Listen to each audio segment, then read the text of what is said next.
Salve María, el podcast católico en español de los Heraldos del Evangelio.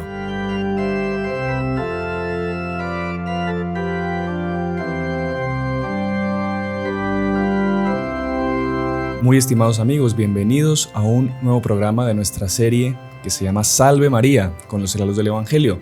Saludamos a nuestra audiencia que nos acompaña, como es habitual, por Radio Luz, a nuestra audiencia del canal de YouTube y en todas las otras plataformas por las que nos están acompañando. Bienvenidos a este nuevo programa. Y el día de hoy estamos muy contentos porque vamos a tratar de un personaje en la historia de la Iglesia que es maravilloso y del cual los que estamos aquí el día de hoy haciendo el programa somos muy devotos. Desde ya saludamos al Padre Fernando Gioia, que nos va a acompañar el día de hoy. Salve María, Padre. Gracias. Salve María. Qué bueno estar el día del Padre Pío. Bueno, no es el día, pero cerca la fiesta. Cerca de la fiesta, en la novena del Padre Pío. Para poder hablar de él y dar a conocer más su historia, que es impresionante. Y a nuestro querido hermano Fernando. Salve María. Salve María, hermano. Bienvenido. Una vez más, un gusto estar. Un gusto estar aquí. Ustedes aquí. Padre Fernando, ¿sabe que antes de empezar el programa yo me estaba acordando cuando tuvimos la oportunidad de ir ahí a San Giovanni Rotondo? Qué bueno, ¿eh? Qué bueno. Ganas de volver ya, ¿no? Sí, pero recuerdo que una escena muy tocante cuando fuimos el primer día que llegamos al santuario ahí en la tarde, me acuerdo. Era un día después de la fiesta del Padre Pío, que por providencia de Dios llegamos ese día justamente. 24, exactamente. Y llegamos a la iglesia y me acuerdo que comenzamos a entrar al santuario, que es gigantesco, bien moderno, bien, digamos, no vamos aquí a dar datos arquitectónicos ni gustos, pero bueno, bien moderno, y uno comienza como que a bajar una especie de un cuarto o una especie de lugar al fondo del santuario, de forma circular, oscuro. No tiene ventana por afuera, nada. Y cuando uno menos piensa, entra a un lugar donde a lo lejos se ve una urna y está el cuerpo incorrupto del Padre Pío. Impresionante. ¿Usted se acuerda la escena? Es un choque que usted se lleva a una especie de ambiente que se siente en el lugar impresionante, de una presencia del Padre Pío. Y me acuerdo que con el Padre pasamos una vez, otra vez, 3 veces y nos sentamos a rezar un rato. Y a las tantas vemos que se acerca una persona mayor que llevaba a la que parecía ser su hija, una señora blanca, pálida, medio amarillenta, por cierto, y que iba caminando con mucha dificultad, y que se acercaban los dos con gran devoción hacia el cuerpo del Padre Pío, y la señora llorando así, tocaba, ponía las manos. Quedó estática, paró toda la fila. Exacto, toda la capilla, todos nos quedamos mirando así impresionados.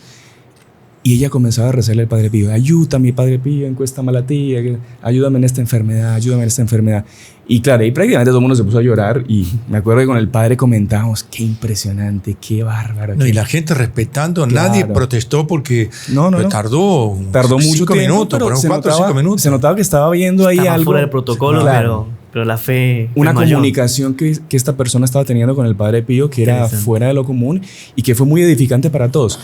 Y yo me recordaba de eso y quería introducir el tema porque ¿cómo es posible que una persona, después de tantos años, que está incorrupta en esa urna, que por cierto tiene ese santuario que es el santuario más visitado del mundo, Increíble. Por encima de santuarios marianos, es el santuario que más peregrinos lleva, y uno dice: ¿quién es ese hombre que está ahí, tranquilo, pero que ya, digamos, después de muerto ha hecho miles y miles de milagros, pero ya en vida estaba cubierto, estaba digamos, lleno de dones sobrenaturales que Dios le había dado para el beneficio de terceros, y que justamente por esos dones y por esa virtud que él llevaba, fue que, lastimosamente, por envidias y por odios, evidentemente, insuflado todo que eso la envidia lleva al odio, por el demonio, insuflado por el demonio, fue tan perseguido. Entonces, eso es lo que vamos a hablar el día de hoy. No sé si una introducción un poco larga, pero me parecía que valía la pena para poner a la gente en contexto del tema tan importante que vamos a tratar hoy, que es de nuestro querido Padre Pío de Pietrelcina.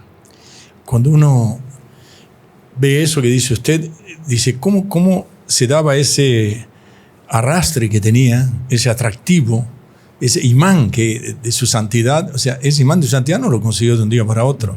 Un don de Dios, la santidad, pero él, desde muy niño, para llegar a ser el hombre digamos, lo llamaban el capuchino de los estigmas, por haber recibido los estigmas, por haber ya calificado como el alivio de los enfermos, porque es un hospital. El hombre que tenía el don de leer las almas. El hombre que, digamos, confesaba cientos de personas, el cálculo son enormes, más o menos un promedio de 70 personas por día, que venían de todos los lugares del mundo, que hacía milagros, que tenía don de profecía, que decía, tú tienes vocación para esto, para lo otro, que sacaba corriendo a penitentes que no estaban arrepentidos, pero que, como decía, vente, prepárate y ven en otro momento, no estás preparado. Ese don, esas maravillas producen envidia. Pero lo terrible es que las envidias, tú me dices, bueno, las envidias son de los ateos o de los que no creen en nada o de las otras religiones, de la propia Iglesia Católica y del propio ambiente eclesial. Bueno, eso ya llegaremos al momento. Sí. Primero, tal vez, Fernando estuvo en... Yo, gracias a Dios, estuve con otro sacerdote también. No era de los heraldos, pero, o sea, era heraldo en aquel momento, pero después él tuvo, digamos, un llamado para ser sacerdote, pero diocesano, no de los heraldos.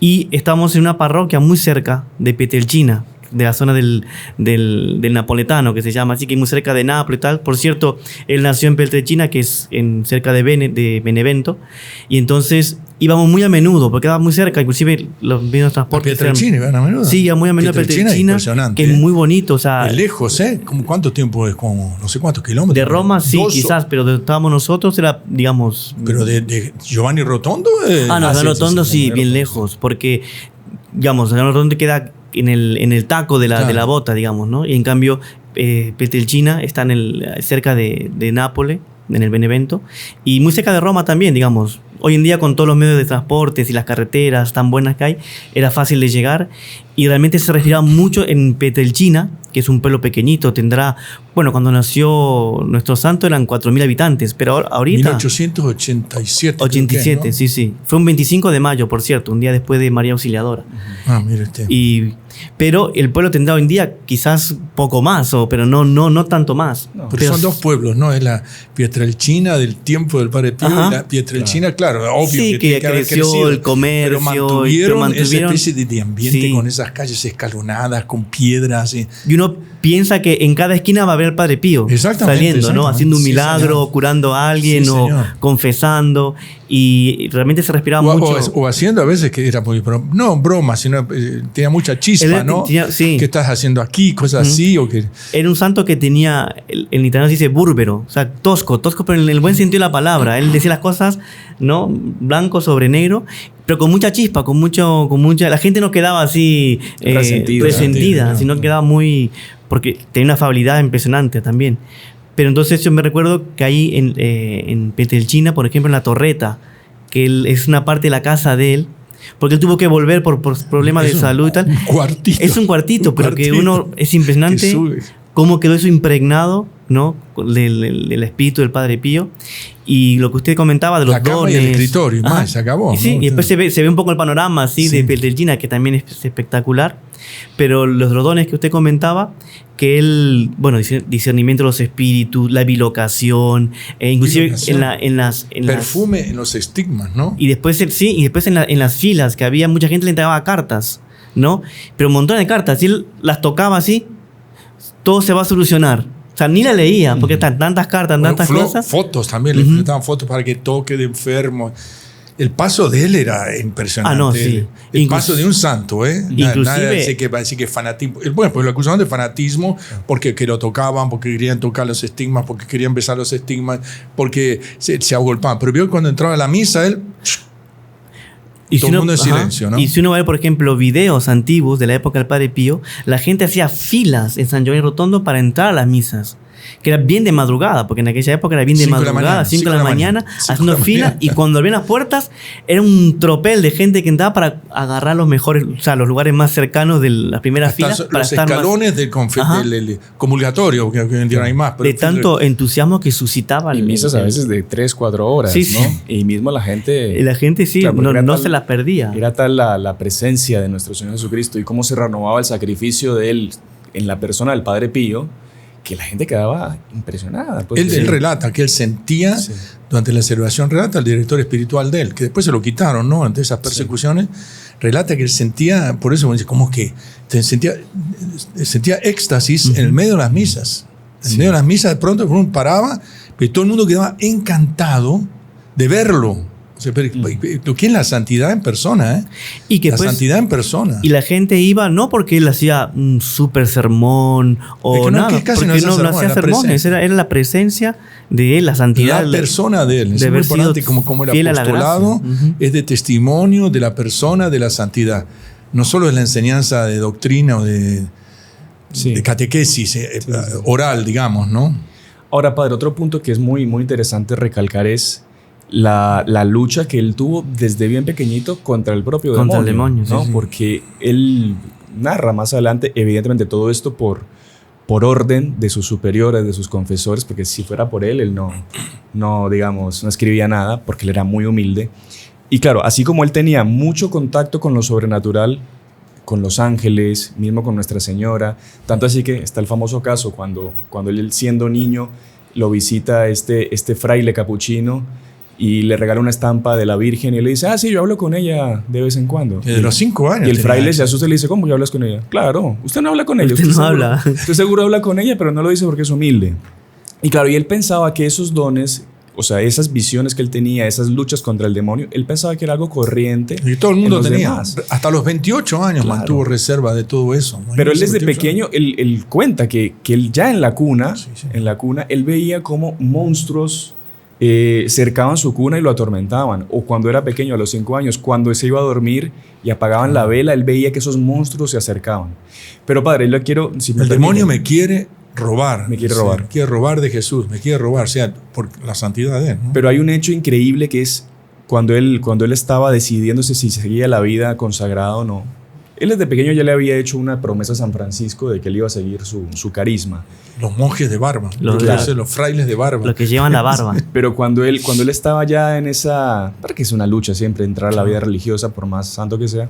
Él cuenta que él tuvo una visión, que es una visión que está muy bien resguardada ahí en el convento de San Giovanni Rotorno, que está escrita de puño y letra por él. Esto lo cuenta Marco Tosati en un libro. Él cuenta que él estaba rezando para tomar esa decisión y él siente que es llevado en éxtasis por un acompañante y lo pone en un campo de batalla. Lo pone en el centro de un campo de batalla entre 2 ejércitos. Un ejército de hombres vestidos de blanco, todos luminosos, todos brillantes, puros, y por otro lado, otro de hombres vestidos de negro, con caras horribles, caras pésimas, con mal olor. Y dice que la persona que lo estaba acompañando, el acompañante que lo protegía, decía, tú vas a enfrentarte con el líder de ese ejército. Y él cuenta que a los tantas vino un hombre gigante de unos 2 metros de alto, él lo describe así, con una cara de etíope, o sea, con piel oscura, piel morena, que se acercaba con los ojos rojos, furioso hacia él. Y el Padre Pío dijo, contra este tengo que pelear yo, pero este me va a hacer pedazos. Y ahí que lo acompañaba... Muy del Padre Pío la reacción, claro, muy de este me va a hacer pedazos. Y el que estaba al lado del que era nuestro Señor Jesucristo le dice, tranquilo porque en esta lucha yo siempre voy a estar contigo. Impresionante. Y ahí él toma fuerzas, se enfrentan y él consigue vencer al demonio, ¿no? Y después todos los ángeles, que era el ejército que estaba ahí de blanco, empiezan a alegrarse, lo festejan, y ahí él comprendió que su lucha, entrando en la vida religiosa, iba a ser una lucha hombro a hombro contra el demonio hasta el fin de sus días. Y que la fue. Y fue lo que pasó. Las tentaciones que él pasó. Tentaciones y de sufrimientos, incluso. Fue una lucha no solo espiritual físico, porque tuvo problemas de enfermedades, claro, sino también luchas espirituales. No, y el hermano Ferrano comentaba... Y persecución, ¿no? El hermano Ferrano comentaba lo de la torreta, en ese lugar donde él tuvo que estar pasando esas temporadas que pasaba mal de salud, de los pulmones, que lo mandaban de vuelta a su casa a ver si se mejoraba. Decían así, a ver si se mejoraba o si se moría cerca de sus seres queridos, ¿no? Sí. Él cuentan que en esa torreta se escuchaban verdaderas palizas que el demonio le daba. Y él salía al día siguiente todo ensangrentado. Sí. Y después de esas palizas se aparecía nuestro Señor, lo recogía del suelo, lo ponía en la cama para que él pudiese descansar. Entonces un convivio con lo sobrenatural, una cosa completamente inclusive no sé, porque esa entrega no se comprende sin ese convivio con lo sobrenatural. Y el llamado, Claro. Porque un hombre llamado que uno dice contemporáneo con nosotros, prácticamente. Claro. Murió en el año 68. 68, con nosotros, sí. digo yo, porque yo soy de aquellos tiempos, todavía era joven, Sí, no era tan joven. Todos nuestros abuelos, seguidores. Pero contemporáneo. Son todos jóvenes. O sea, para estos días. Sí, muy. claro. Inclusive, no sé si vieron en San Giovanni Rotondo, hay un museo del Padre Pío. Y me recuerdo que bueno, cuando íbamos ahí era interesante porque había un museo y mostrando la reliquia del Padre Pío y había una cosa que usaba debajo de la túnica, una túnica blanca, una especie de alba blanca que usaba debajo del hábito, llena de sangre. Sí.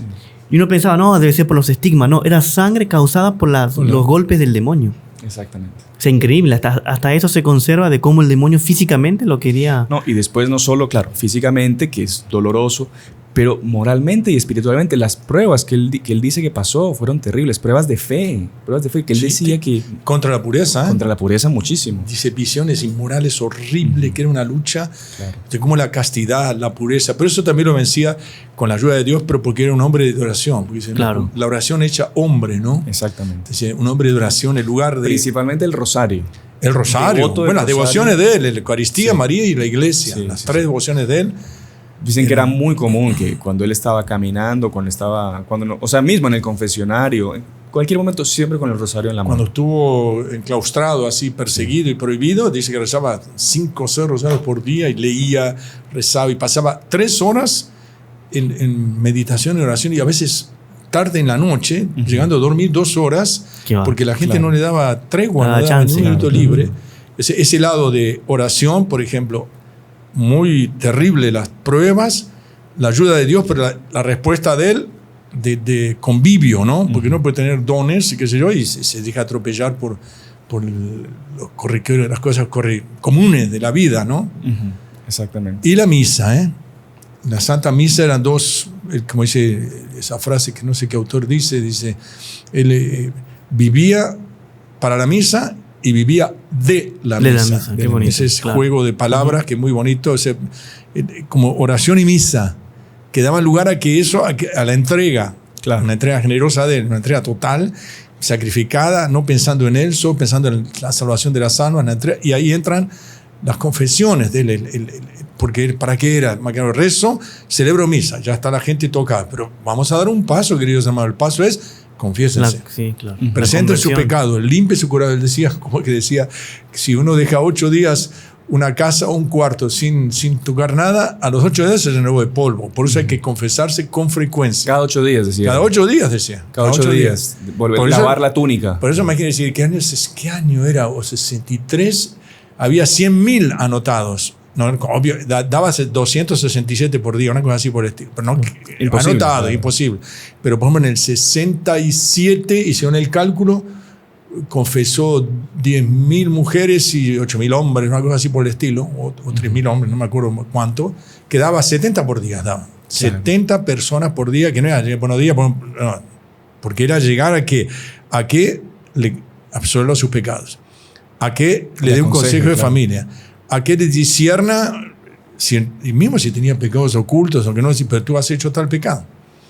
Y a que le hagan milagro también, claro. ¿No? Y vivía en vida hacer el milagro. O sea, está probado entonces, y fue canonizado, o sea, que un santo en vida puede ser tocado, puede ser invocado, puede hacer milagros. Claro que puede sí. Aparecer en otro lugar como aparecía el Padre Pío por bilocación. O sea, eso rompe un poco los esquemas de esa mentalidad, digamos racionalista que hay dentro de la iglesia, ¿no? Que todo tiene que ser con números, con letras, pero un poquito es el don de Dios, la acción del Espíritu Santo. Sí, claro, limitar la acción del Espíritu Santo. Claro. Y él era un hombre fuera de serie, completamente. Un hombre fuera de serie. Es muy difícil ponerlo no sé, encuadrarlo en algo. Un hombre pero la marca, por ejemplo, abrió cosas nuevas.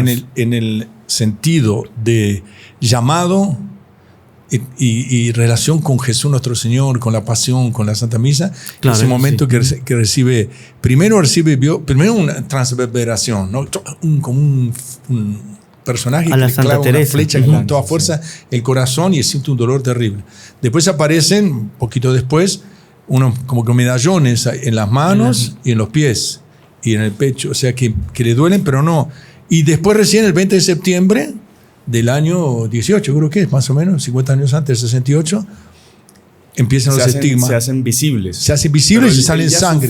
Él ya sufría el dolor. Los dolores. Pero se hacen visibles, que hicieron tantas calumnias contra eso, visibles, que era, sangraban, no cicatrizaban y no se producía ninguna infección. Nada. O sea, que probaba que era un estigma verdadero. No, en la segunda parte del programa vamos a hablar ya del tema de la persecución directa que hubo contra él, que justamente la primera persecución nace a raíz de este tema de los estigmas, que bueno, eso ya lo veremos después, que lo empiezan a calumniar de que él mismo era el que se causaba los estigmas, pero que es todo lo contrario, como él estaba tan unido a ese sufrimiento de nuestro Señor Jesucristo, que nuestro Señor le dio como muestra de esa unión que él tenía, de ese sufrimiento que llevaban los dos juntos con los estigmas. Él pidió en un momento, Señor, que me quites las señales exteriores. Claro. ¿no? Bonito en él. Dice, porque me da vergüenza. No, me da vergüenza y la divina providencia no quiso, no le aceptó, porque las señales exteriores es lo que iba a traer a las almas. Exactamente. ¿Para qué? Para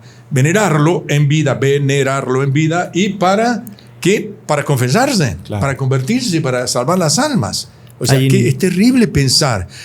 Es terrible pensar, pero es una realidad en toda la historia, porque los santos son todos perseguidos. Por eso son piedra de escándalo. Ya nuestro Señor, este niño será piedra de escándalo, piedra de tropiezo, bandera discutida.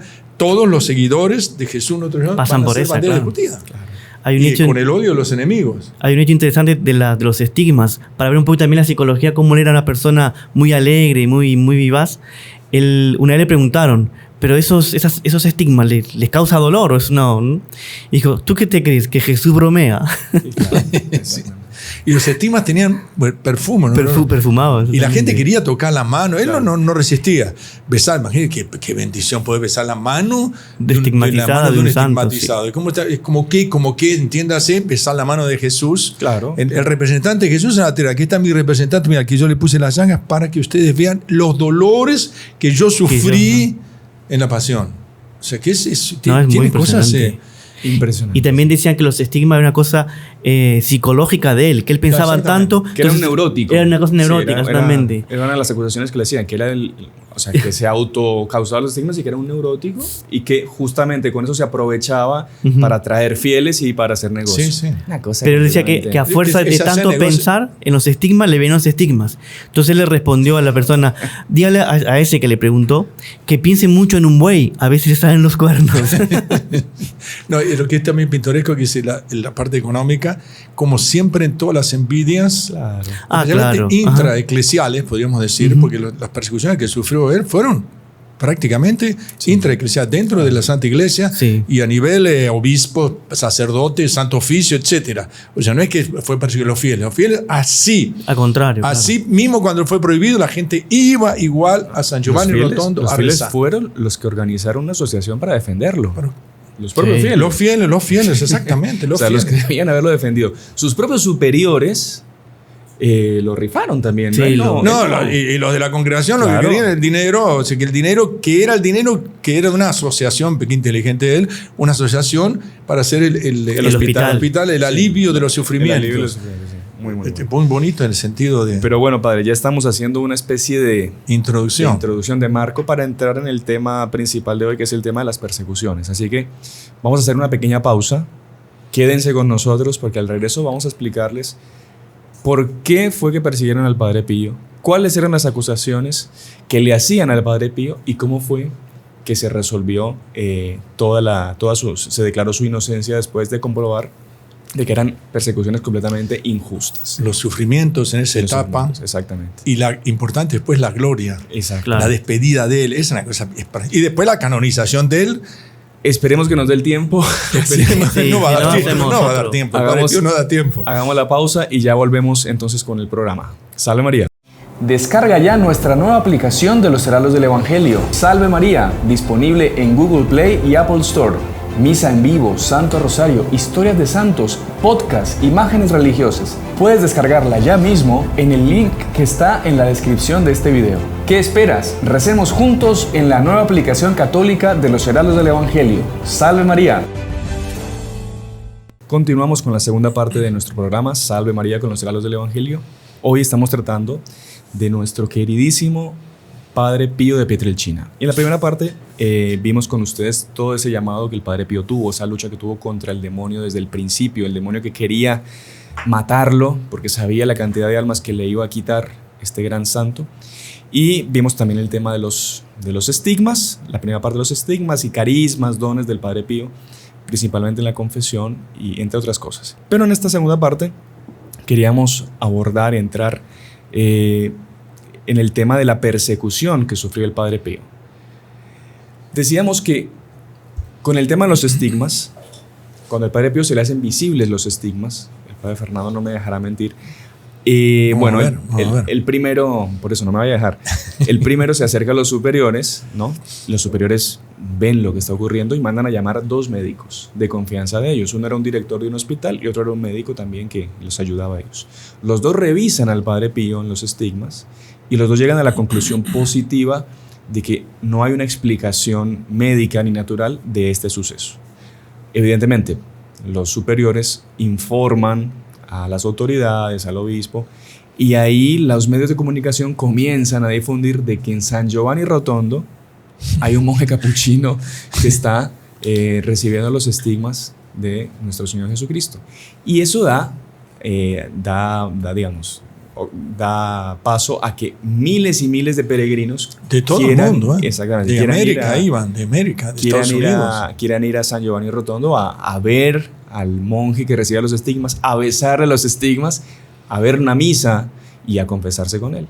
Y evidentemente, como no era... recibir un milagro, claro. También, Claro, mucha gente quizás iba por curiosidad, pero después salía convertida, Convertida que fueron y le decía todos los pecados. Porque se quedan impresionados con el Padre Pío, ¿no? Pero entonces, ¿qué pasó? Ahí, evidentemente, el Vaticano toma conocimiento de esto y por prudencia toman una medida de que el Padre Pío no puede mostrarle los estigmas a nadie, a no ser que haya una autorización explícita del Papa, imagínense.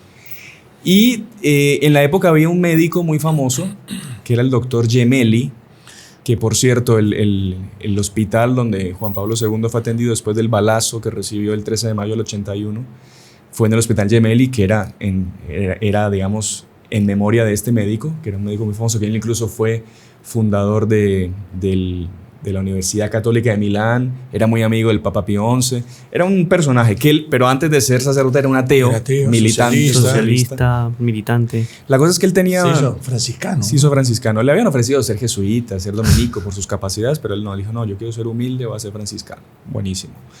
La cosa es que, bueno, él pensó que él iba a llegar a San Giovanni Rotondo y por ser quien era, que era un personaje conocido, el Padre Pío pues directamente lo iba a atender súper bien y que le iban a hacer atenciones.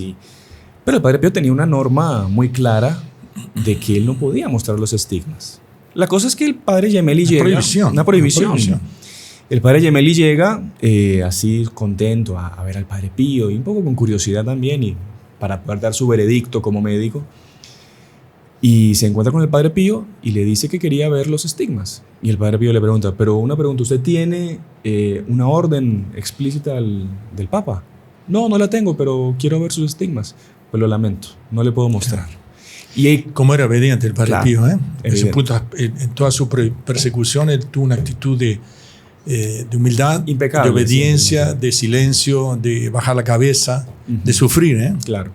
Y el Padre Gemelli, por ese desaire que sufre, o sea, es algo que hiere directamente su orgullo, ¿no? Imagínese. Él le dijo, no me lo vas a mostrar, entonces ya nos veremos pronto.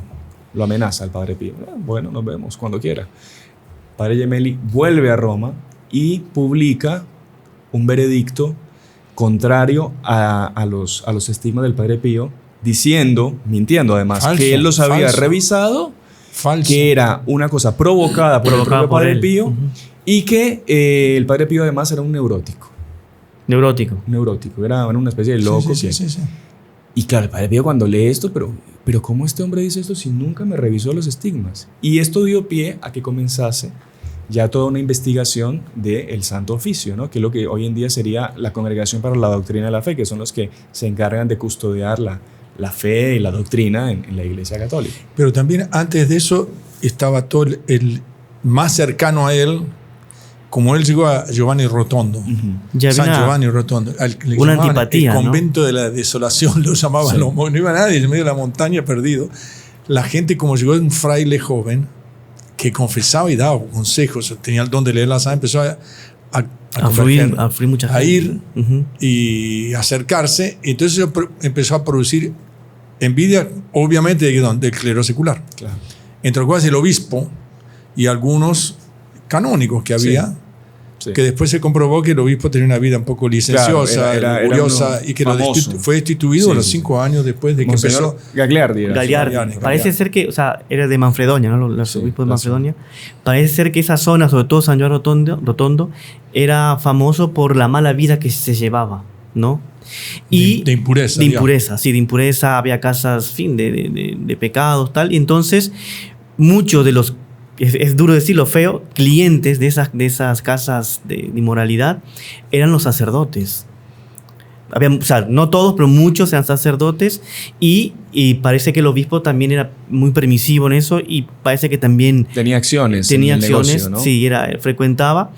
Y, en fin, hay todo un montón de... Llegó la pureza Sí. del Padre Pío Llegó la pureza y del Padre explota Pío. de envidia la impureza. No, y muchas- Por más que sea adentro, muchas es terrible mujeres- decirlo, pero es la verdad. ¿no? Y muchas mujeres de mala vida se confesaban con el Padre Pío y se convertían. Claro, Y entonces como que se acababa Se acabó el negocio, el negocio de negocio. estos. No, y terrible porque, digamos, usted ve cómo, lo que usted dice, llega un fraile joven, puro, santo, y eso inmediatamente es un alfiler en la conciencia de los que deberían ser puros, santos. Claro que sí. Ajá. Y claro, y en vez de Quien quiera ser santo, que se prepare para ser perseguido. la persona va a tomar despreciado. una actitud de conversión, de no, sí, de hecho estoy yendo mal, tengo que cambiar. No, la persona pasa al odio y a la persecución, a la calumnia y a querer destruir a eso que representa el bien. Claro. Eso en la historia Sí, se sí, repitió sí, y sí. se repetirá muchas veces. Y destruir, ¿por qué vías? Porque fíjese, desde la zona de él, San Giovanni, su obispado, salta Sí. a Roma, Sí. al Santo Oficio. No, y Que- se produce un que es la complot Congregación contra para el la Doctrina de Padre la Pío, Fe, ¿no? ¿no? No, Monseñor Gagliardi, él hizo un relato al Papa y él pide audiencia al Papa para ir a hablar sobre el tema del Padre Pío, que es un tema muy preocupante en la diócesis, que está todo patas arriba. Y él va y comete perjurio porque él jura que su testimonio, digamos, jura por Dios que el testimonio que va a dar es cierto, y él dice que él mismo vio que el Padre Pío tenía ácido con el cual se producían las heridas y tenía un bote de colonia con el cual Sí. les ponía buen olor, porque las ¿Cómo se mezcla la envidia, la impureza, la No, mentira? y entre todos las los acusaciones que pecados, también, todo. entre las acusaciones que decía el Monseñor Gagliardi, era que el Padre Pío era impuro. Exactamente. Sí, claro. Imagínense, la cosa, o sea, que él sí era un impuro. Como dice el dicho, todo ladrón juzga a juzga todos de su misma condición. Entonces, una de las acusaciones que hacían, porque una especie de complot, ¿verdad?, contra el Padre Pío, no solo en San Giovanni Rotondo, sino que tuvo eco también en monseñores y gente de alto calibre en el Vaticano. Claro, y claro. por eso dio después pie a que entrase el Santo Oficio, ¿no? Monseñor Gagliardi decía también el Padre Pío que era un poseso. Era un demonio. Era un poseso Era un por demonio. el demonio y que todos los monjes que vivían con él eran unos estafadores. O sea, el tipo sinvergüenza. A través de la mentira. Claro. Y él decía, tiene que ser La envidia y preso la mentira jurando, son hermanos. jurando en Pero vano. claro, si no tienen fe, no tienen nada. Es terrible. Dice, el Padre Pío tiene que desaparecer, tiene que meterlos presos. Inclusive él amenazó al Vaticano. Sí. O el Padre Pío o yo. O sacan al Padre Pío de aquí o entre me las voy medidas yo. querían aplicar, Transferirlo, ¿no? echarlo de Claro. San Giovanni De San Rotondo, Giovanni pero el Rotondo. pueblo hacía hasta cerco. No, y el superior dijo, mire, si usted quiere si usted está buscando un lugar oculto en el mundo para que el Padre Pío pueda quedarse, es este. Este es el lugar más perdido que hay en el mundo. Déjelo aquí tranquilo que aquí nos encargamos. Y bueno, y ahí fue que vino la primera condena del Santo Oficio, ¿no? Terrible. Que lo mandaron, digamos, a eso de no mostrar a nadie los estigmas. No podía dar dirección espiritual. No podía dar consejo. No podía dar ¿Qué consejo. prohibición de poder dar consejo? ¿Qué sentido tiene? No Y por podía lo que responder entiendo. las cartas, Claro. recibir cartas. Cartas, se recuerda la cantidad de cartas. No tener que hay en contacto el con su director museo. espiritual. Ujú. Nada, o sea, era una especie de lepra que tenía el Padre Pío, que tenía que estar aislado, ¿no? completamente. Y le decían que podía celebrar misa, pero preferiblemente sin público y en horarios distintos para que la gente no supiese. Entonces, no, si usted puede celebrar misa en la madrugada, mejor, a las 2 de la mañana. La madrugada está así de gente, igual, claro, a cualquier hora. Pero tiene una completa injusticia. Pero ese es el prolegómeno, ¿no? Porque después viene la prohibición concreta de no poder celebrar en público, de no poder confesar, que es terrible, y aislarlo completamente. Y en ese momento que él se vuelve, cuando le muestran el decreto, baja la cabeza, se cubre la cabeza, pero después lloró en el cuarto como diciendo, en el fondo están prohibiendo dar testimonio. O sea, dar todo eso que yo he estado a las almas. Claro, el mártir del confesionario le llamaban, el hombre que en las misas, la gente dice, una misa del Padre Pío nunca más se olvidará. La asistencia a una misa del Padre Pío. Eso se lo prohibieron y quedó encerrado prácticamente, en clausura. 2 años fue, ¿no? Y ahí fue que entraron en acción los más cercanos al Padre Pío, entre ellos un famoso Emanuele Brunato, que ellos hicieron un convertido también. Un convertido, era un sinvergüenza también, que se convirtió. Pero que él empezó a hacer toda una investigación. No tuvo que profundizar mucho, sinceramente. Hizo una investigación y comenzó a encontrar... De los enemigos de él, los que estaban haciendo campaña contra el Padre Pío. Los que estaban, exactamente. Los calumniadores, digamos, los calumniadores. Gagliardi y compañía. Y consiguió maletas de documentos que demostraban que estos eran unos degenerados y que lo estaban persiguiendo al Padre Pío por pura envidia. Y él, digamos... Qué misterioso, perdón. Por pura envidia, pero tiene también un odio del mal contra el bien. No, por supuesto. El odio de la impureza contra lo puro.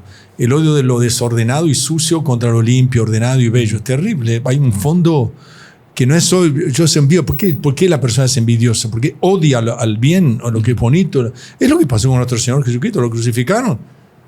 Claro. Era el bien, era la pureza, era la verdad, etc. Claro.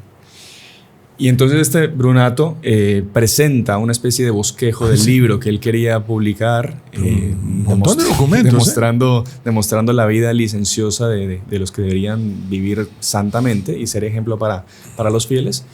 Y misteriosamente, pocos días después, le levantan, le quitan... Pasa que él hizo una investigación bien profunda, inclusive de monseñores del Vaticano. Sí. Había 2 monseñores que eran muy allegados en la época de Pío XI, porque Benedicto XV era, digamos, bastante favorable al Padre Pío, lo defendía y tal, pero Pío XI no tanto, quizá por... no estaban bien informados, pero él tenía un grupo así de monseñores que eran muy contrarios al Padre Pío, muy amigos de Gemelli y muy amigos de Gagliardi. Era Camilo Caccia y también uno que llamaba Samper, creo, Semper, no me recuerdo ahorita el nombre, pero que eran muy contrarios al Padre Pío. Pero Brunato, él investigó también a esos monseñores y estaban llenos de problemas también en la línea sexto mandamiento, de inmoralidades y tal. Entonces él hizo un dossier, recopiló un montón de documentos y él decía que quería escribir un libro. Sí. Que eran 2 libros que quería escribir, no me recuerdo, el libro blanco era uno, ¿verdad? Pero ese fue en la segunda. En la segunda. Persecución. Pero bueno, la cuestión que él mandó ese dossier y dijo, miren, si ustedes siguen con esta persecución al Padre Pío, yo publico esto.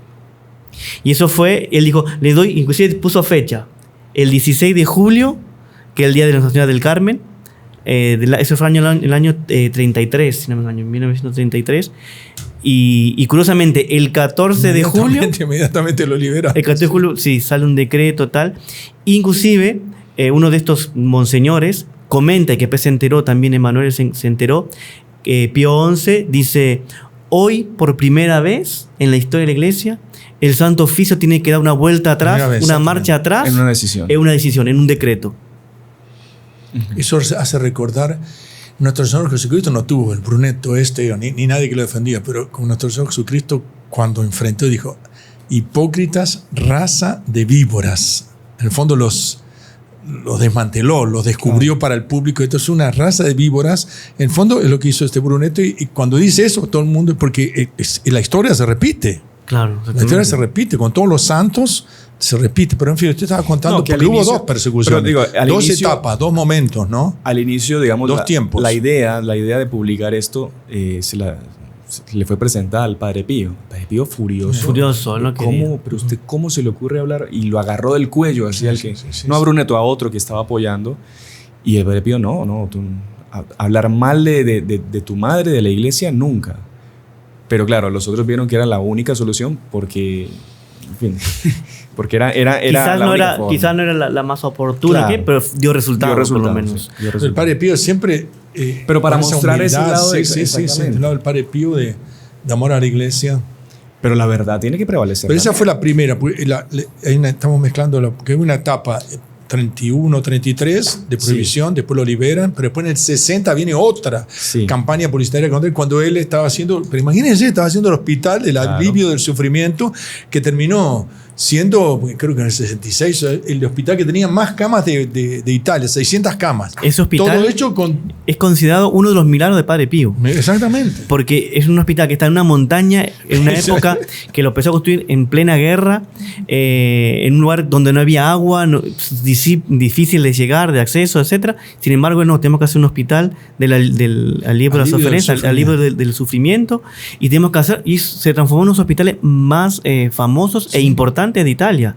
O sea, es un hospital que tenía un plantel médico y lo que estaban espectacular. Atrás era el dinero de la fundación o la institución, no sé cómo se llamaría, no me recuerdo, que estaba juntando el dinero para la construcción. Que venía dinero de todo el mundo, pero no era de él, el dinero no es mío. Le mandaban sobrecitos, cheques de todos lados y se iba acumulando ese dinero para la construcción.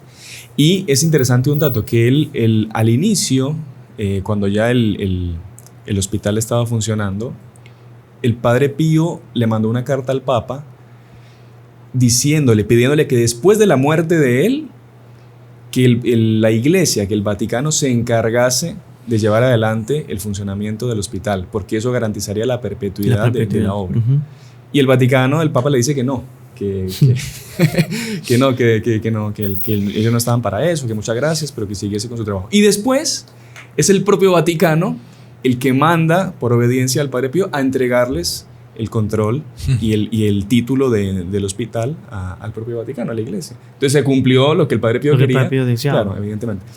Pero el padre decía, bueno, entonces estaban los donativos y los superiores de los capuchinos, viendo cómo llegaba dinero de todo el mundo y mal asesorados también, porque fue una cosa que ocurrió, a ellos les ofrecieron un negocio de eso, una especie de bolsa de valores que tenían que invertir un dinero y que ese dinero les iba a dar. Bueno, en fin.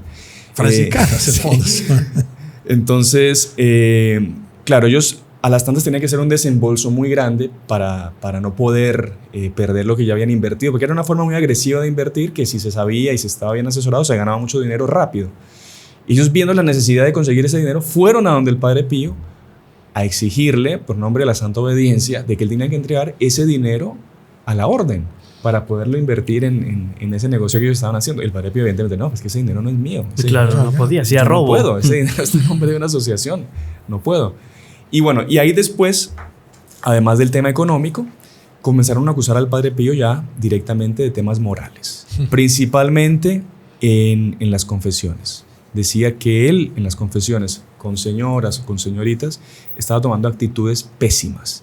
Y hay dos versiones. Una dicen que mandaron a colocar un micrófono dentro del confesionario, esa es una versión, y hay otra versión que dice que no era dentro del confesionario, sino que era dentro de una sala donde el Padre Pío pues daba dirección espiritual y atendía a algunas personas, a algunas mujeres.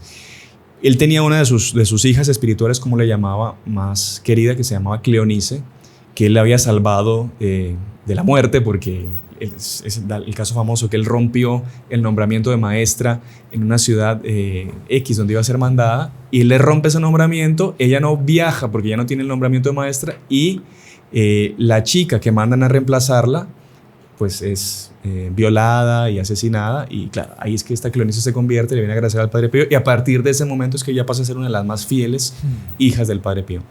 Entonces lo acusan del grupo de oración. Del grupo de oración, exacto, los grupos de oración, que tenían miles de personas. Miles, y tiene, hasta hoy tiene. Y lo acusan al Padre Pío de tener una relación, digamos, pecaminosa, amorosa con esta Cleonice. Y ahí vuelven nuevamente las calumnias, la investigación. Y en todo, parece que eran como 800 noticias llegaron a salir en todos los diarios de Italia contra él, que de nuevo, toda una campaña publicitaria contra el Padre Pío. Sí. La segunda vez, la segunda oportunidad. Y ahí, bueno, ahí se da también, bueno, como usted dice, viene todo ese ataque por los medios de comunicación y vuelve otra vez a entrar en acción el Emanuele Brunato. Con el grupo del Padre Pío. ¿Por qué? Porque el Padre Pío ya recibe sanciones ya directamente del Santo Oficio. Padre, no sé si usted se acuerda qué fue lo que a él le prohibieron explícitamente. Si ya era su ministerio sacerdotal, fue prohibido de ejercerlo totalmente. No, la etapa anterior era todo. Todo, ¿no? Prácticamente el aislamiento. En la segunda etapa, me parece, duró un poco menos, ¿no? Solo podía celebrar misa, ¿no? Solo podía celebrar misa. Y después la misa tenía que durar 30 minutos, 30 puerta minutos cerrada. Y después la comunión, 30 minutos y justo, o sea, en el fondo querían impedir ver el santo. No, y además también... Y la irradiación de las gracias. Le cambiaron al superior de la casa, ¿no? Pusieron le cambió el director espiritual de él, le cambiaron también. Pusieron a un superior que era durísimo, que incluso él exigía a los monjes que al Padre Pío lo trataran mal, que incluso no le ayudasen a subir escaleras, que no le ayudasen, por ejemplo, un día que era muy caluroso, que no le llevasen, se tomaba cerveza en el convento, que no le llevasen un vaso de cerveza frío al Padre Pío en el verano. Y cosas muy pequeñas que al Padre Pío lo hacían sufrir mucho también. Es impresionante cómo, mismo así, con esas prohibiciones, la gente seguía yendo a San Giovanni Rotondo. Sí, claro. Seguía acercando, por más que no lo vea. Iban y asistían, o iban a rezar a la pequeña iglesia, que todavía está la pequeña iglesia, donde está el museo también, al lado del nuevo santuario, que es todo así más grande, moderno, enorme, gigantesco.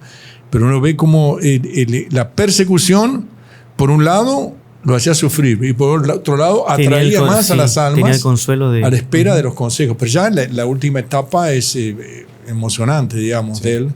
Cuando él llega llega exactamente, es muy misterioso, a los 50 años de los estigmas, un 20 de septiembre del 68, iban a celebrar una misa de acción de gracias el día 22, que creo que caía el domingo, me parece, que iba a ser una misa cantada. Él ya en ese día no pudo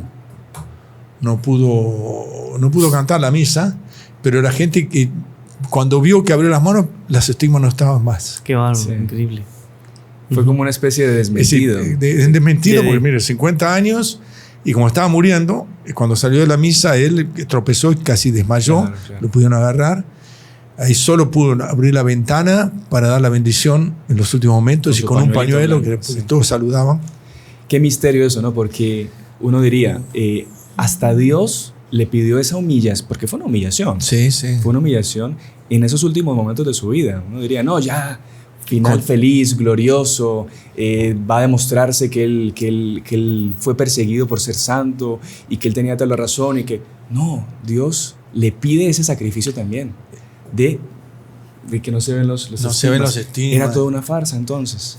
No puede dirigirse a sus hijos como él quisiera. La gente hacía la procesión de antorchas fuera, y como dicen, un escritor dice, la última vez que abrió la ventana para dar una bendición. Sí. Ahí fue al cuarto, Padre se pidió confesarse, es impresionante. Sí, increíble. Al cuarto, pidió confesarse. Renovó los votos, oiga, para los religiosos, renovó los votos. Y murió calmamente diciendo Jesús María, Jesús María, Jesús María. Con el rosario en las manos. O sea, y con 7 procesos canónicos abiertos todavía. Él murió. Que no valían nada porque después en el año 99, Juan Pablo II lo beatificó con 200.000 personas. Fue una de las beatificaciones más grandes de los tiempos de Juan Pablo II. Y después, creo que 2 años después, 2000, no me acuerdo bien si es 2002, ¿no? Así me interesa mucho, lo canonizó también. Y hoy en día el Padre Pío es el Padre Pío. Y aquí está el Padre Pío y punto. Por más que protesten, o sea, quedó demostrado el perseguido, glorificado. Pero como el santo, los que son santos, los que son entregados, los que están al servicio de los hombres, las mujeres, entiéndase también, que entregan la vida, que es un mártir de la confesión, sufren, perseguidos, mueren y son glorificados. Claro. O sea, que como decía San Luis Grande de Montfort también, que si nosotros somos seguidores de nuestro Señor Jesucristo y Él fue coronado en esta tierra con una corona de espinas, los que lo seguimos a nuestro Señor Jesucristo, principalmente pues los santos como el Padre Pío, no podemos pretender nosotros ser coronados con una corona de rosas o con una corona de gloria, porque nosotros seguimos en todo a nuestro Señor. Nosotros seguimos la persona de nuestro Señor, seguimos las humillaciones que nuestro Señor pasó. Quien quiera venir en pos de mí, nieguese a sí mismo, tome su cruz y sígame. Es lo que hizo el Padre Pío. Con todo lo que tenemos esta imagencita, la conseguí en San Giovanni Rotondo. Usted estaba con dolor de cabeza y no fue, pero no se espanten, hermano. Creo que si llegué a ver 500 imagencitas, 500, hasta encontrar una que la consideré, aquí está el Padre Pío mucho más reflejado que lo que uno cree. Y la trae. No tiene más, no, tenía solo una. Bueno, era para usted, Padre. Así que, Padre, mire, yo le quería agradecer a usted por estar aquí con nosotros, al hermano Fernando también, por tomarse el tiempo y por habernos compartido pues todos los datos que nos compartió, pero también el hecho de verlo usted cómo se emociona contando esta historia. Es muy interesante. Se ve toda la devoción auténtica que tiene por él. Y Padre, a la primera que podamos, organizamos una peregrinación. Tenemos que otro saltito ahí. Una peregrinación a San Giovanni Rotondo. San Giovanni Rotondo y a Pietrelcina.